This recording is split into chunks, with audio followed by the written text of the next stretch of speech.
Ever notice how starting a business is kind of like stepping into, I don't know, a dense forest? You have this crystal clear vision, right, of where you want to go, but the path to get there, well, that's a whole other story. Okay. It's full of potential and pitfalls just waiting to be discovered. It's interesting you say that. It really does mirror that fundamental human experience of stepping into the unknown. When we seek growth, push our boundaries, we often leave behind the familiar, the comfortable. Yeah, totally. Think back to when you first went out on your own professionally. There was a sense of letting go, wasn't there? Maybe it was the steady paycheck, the structured routine, but there was that drive, that belief in your idea. And that's where our deep dive starts today. We're going to explore some core principles of Buddhist philosophy. Now, I know it might seem a bit unexpected pairing this with business, but trust me, these insights are timeless and they can seriously shift your perspective, your approach. It's about gaining a deeper understanding of this journey we call entrepreneurship. The essence of Buddhist philosophy and successful business both lie in understanding fundamental truths. The Buddhist path was about uncovering universal principles, and similarly, navigating the complexities of business means recognizing and working with fundamental principles of human behavior, resource flow, and, of course, change. And for you listening, whether you're at the helm of a tech giant or just starting out with a fresh idea, we know you're eager to learn, to have those light bulb moments that bring everything into focus. So, we've structured this exploration around 5 key themes from Buddhist wisdom that can elevate your business thinking. We'll be diving into mindfulness, impermanence, karma, the middle way, and finally, the power of inner wisdom.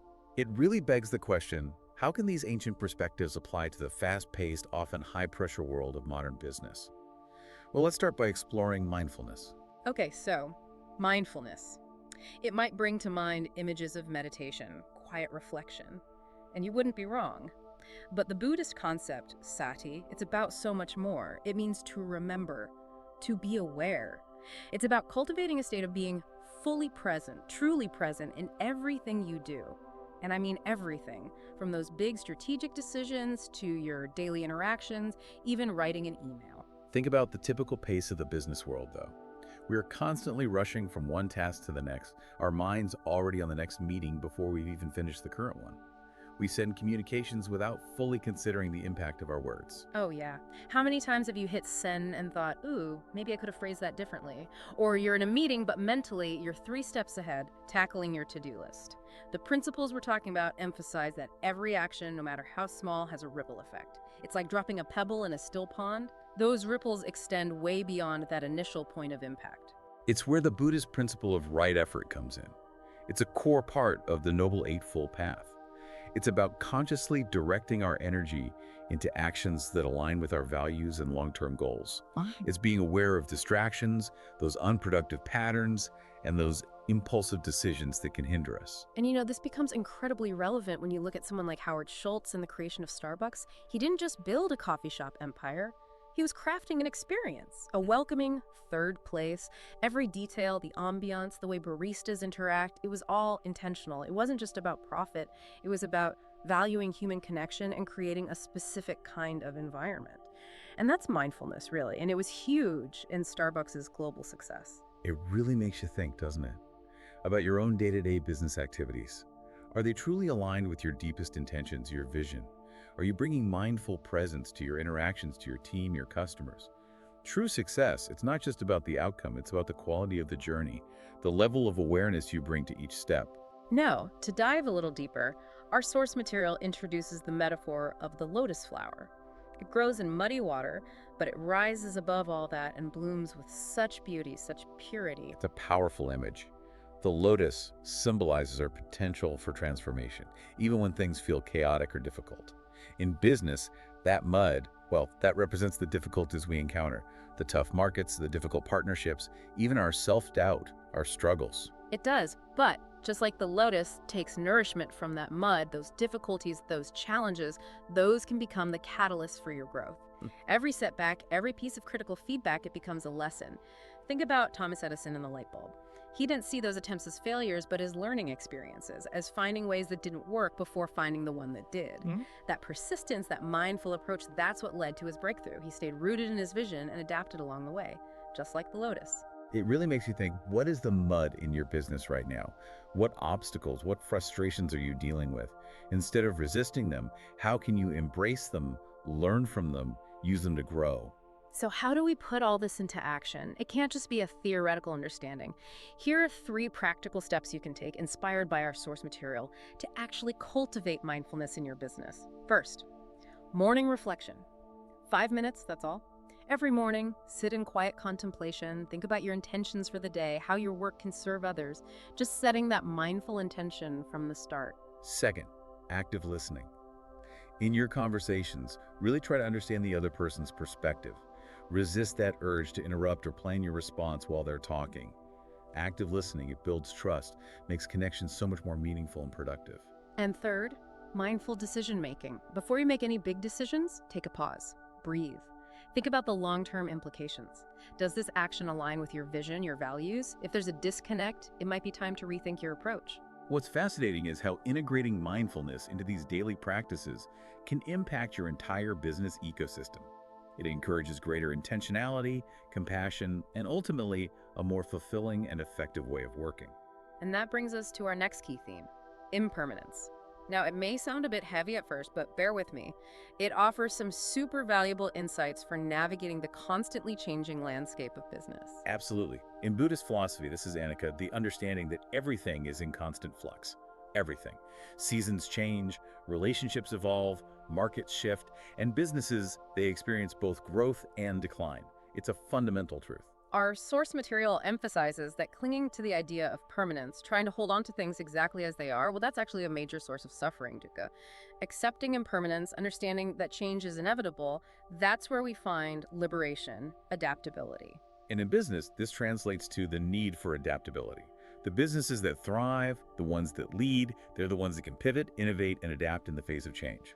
Those that resist, well, they often fade away. Think about Blockbuster, once the giant of video rentals. But they failed to adapt to the streaming revolution, clung to their old ways, and well, we all know what happened. It's a classic cautionary tale of resisting change. Compare that with Netflix, which, as our source material points out, started as a DVD rental service.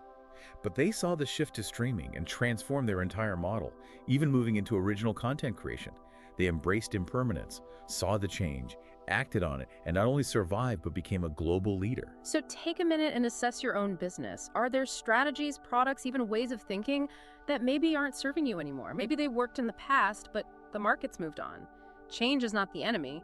It's an opportunity to innovate, to evolve. Our source material uses a brilliant parable to illustrate this. It's about 2 rivers. One resists its natural course, tries to hold its waters back, stay the same. Over time, it stagnates, loses its vitality. Okay. The other river flows freely, adapting to every turn, every obstacle, and it remains vibrant, full of life. It's such a perfect image for business. Holding on to the past, well, we risk becoming stagnant. But if we learn to flow with change, be flexible, responsive, we gain momentum, move forward. It's not about abandoning your core values, your vision, but being adaptable in how you navigate the path. We saw this so clearly during the pandemic. Think about the restaurants that refused to adapt to delivery or online ordering. They struggled. But those that embraced those new ways of reaching customers often found new avenues for growth. Same with gyms. Those that resisted virtual training saw memberships drop, while others embraced online platforms and expanded their reach. Real-world examples of adapting to change. So how can you build this adaptability into your business DNA? Our source material suggests 3 things. First, scenario planning. Spend time thinking about potential changes in your industry. Ask what if? What if a key technology changes? What if consumer preferences shift? Having these contingency plans can make you much more agile when things actually do change. Second, continuous learning. Cultivate a culture of curiosity learning within yourself and your team. Keep up with trends, be open to new ideas, attend workshops, experiment with new tools. Innovation comes from continuous learning. And finally, feedback loops. Have systems in place for gathering regular feedback from customers, employees, even stakeholders. Use that feedback to identify areas for improvement, make adjustments. What's effective today may need to change tomorrow. By embracing impermanence, you shift your perspective. You're no longer just reacting to change, you're actively participating in it, navigating it with resilience and creativity. Now, let's talk about our third key theme, karma. It's a concept that often gets misunderstood, so let's clarify what it really means. It's not about cosmic rewards or punishments, it's about cause and effect. As our source material explains, Every action, every word, every intention, it sets off a chain reaction, consequences that shape our future experiences. It's about understanding that our actions are interconnected with their outcomes. And in business, this plays out in tangible ways. The quality of your decisions, the way you conduct your operations, making choices with integrity, treating employees with respect, delivering genuine value to customers. Those positive actions create positive momentum for your business. On the other hand, if you cut corners, engage in misleading practices, disregard your stakeholders' well-being, those actions have consequences too. Damaged reputation, loss of trust, even legal issues. The source material gives us a great example of positive karma in action with the story of Patagonia. Patagonia's founder, Yvon Chouinard, committed to ethical, sustainable practices way before it was trendy. They prioritized environmentally friendly materials, advocated for conservation. Some people back then probably thought it would hurt their bottom line. But what happened? Patagonia's commitment to doing good actually built an incredibly loyal customer base. They sustained profitability over the long term.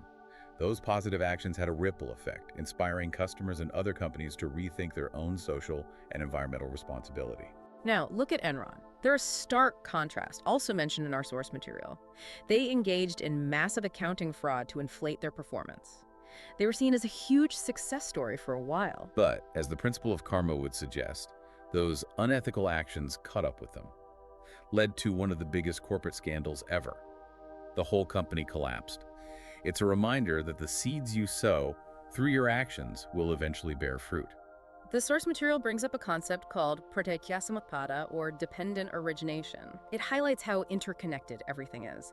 Our actions don't exist in isolation. They affect everyone in our business ecosystem: employees, partners, suppliers, customers. Think about a CEO who prioritizes the well-being of their employees. Fair pay, development opportunities, a supportive work environment. The result: engaged, motivated employees who provide better service, happier customers who become loyal advocates for the brand. It's a cycle of positivity. Now flip that. Imagine a leader who exploits their workers, cuts corners on quality, disregards ethics, dissatisfied employees, unhappy customers, a damaged brand reputation. It's a negative spiral that hurts everyone involved. So how do we cultivate good karma in our businesses? Our source material suggests 3 ways. First, ethical leadership. Lead with integrity, transparency, and compassion.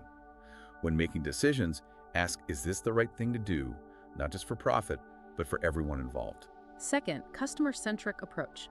Focus on really understanding your customers' needs. Go above and beyond to provide value. Handle issues quickly and fairly.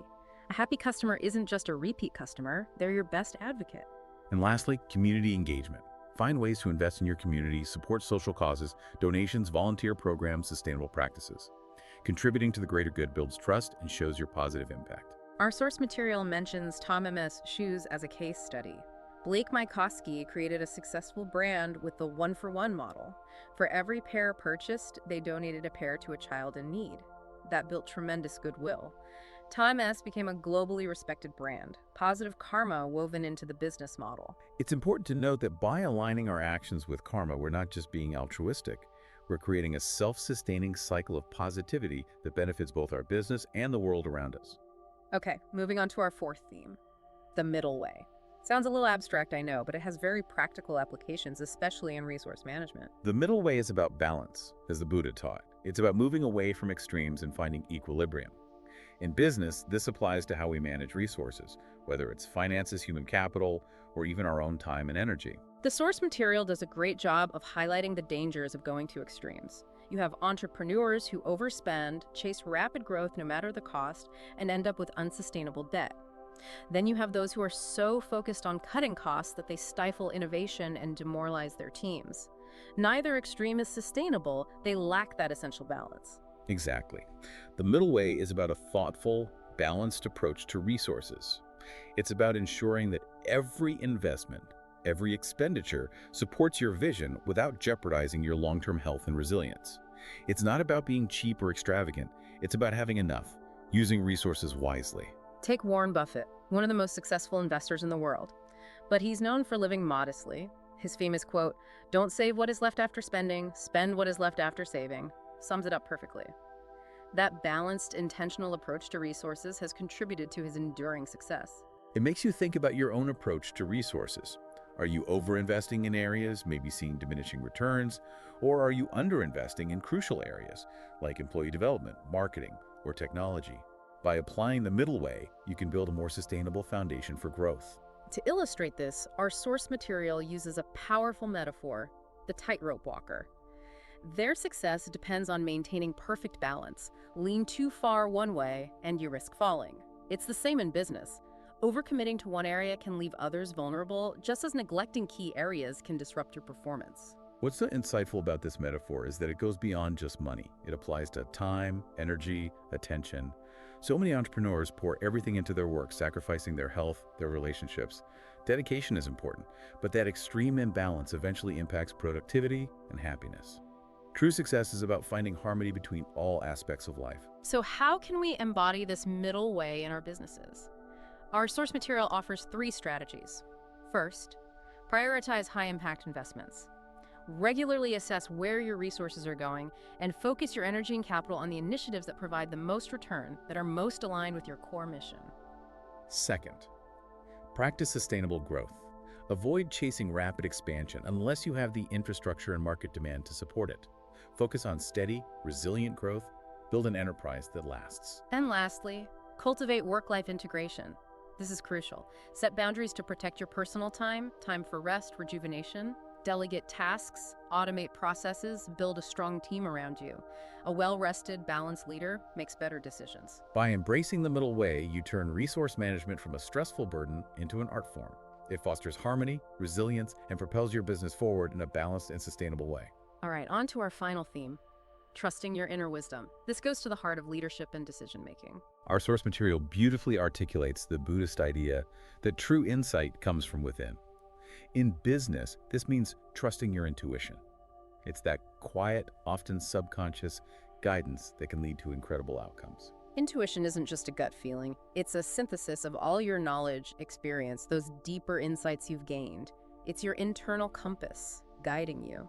What's so powerful is how often trusting that intuition, even when it might not seem logical at first, can lead to choices that resonate with your values and result in amazing success. The source material brings up a great example, Steve Jobs. Absolutely. Steve Jobs, who revolutionized so many industries, from computers to animated films, was a big believer in intuition. He said, have the courage to follow your heart and intuition. They somehow already know what you truly want to become. He trusted that inner voice to push boundaries, redefine what was possible. But the source material also acknowledges that trusting your intuition can be difficult for many entrepreneurs. It takes confidence, inner clarity.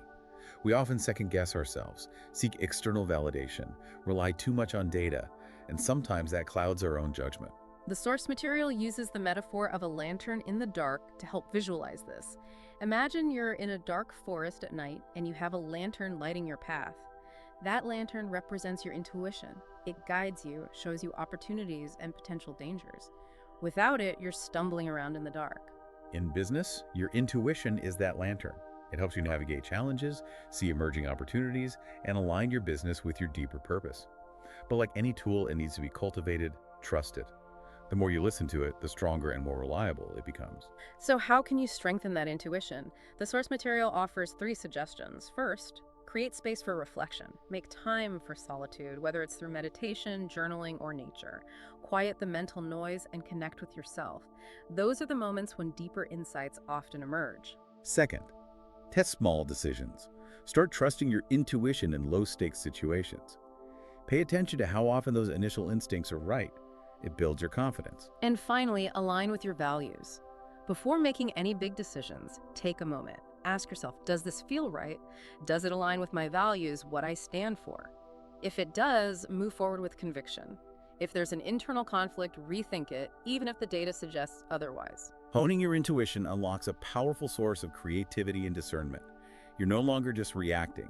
You're making bold, authentic decisions that are aligned with your wisdom and aspirations. So as we wrap up this deep dive, let's recap the 5 key principles we've explored for your business, inspired by Buddhist wisdom. Mindfulness, being present in every action. Impermanence, embracing change for growth, karma, understanding the impact of your choices. The middle way, finding balance in resource management. And finally, trusting your inner wisdom. And what's truly transformative is understanding that business, beyond profit, can be a path for personal and collective growth. These principles offer a lens through which to view your journey, a framework for building a more meaningful and impactful enterprise. Ultimately, true success is more than just financial metrics. It's about the positive impact you create, that sense of inner alignment you achieve by integrating these principles into your leadership and operations. Leading with mindfulness, embracing change, acting ethically, managing resources wisely, trusting your gut, these are the things that cultivate a truly flourishing business. Imagine a business landscape where purpose and profit coexist, where innovation and compassion are intertwined, and where individual success fuels a positive collective future. Here's a final thought for you to consider. What kind of legacy do you want to leave? Will it be about fleeting financial gains, or will it be about embodying timeless wisdom in how you built and led your business? The choice, as we've learned, starts now. We encourage you to reflect on these principles. How can you begin integrating them into your own business journey? These aren't just abstract concepts. They're practical, powerful tools for building a more resilient, ethical, and fulfilling enterprise.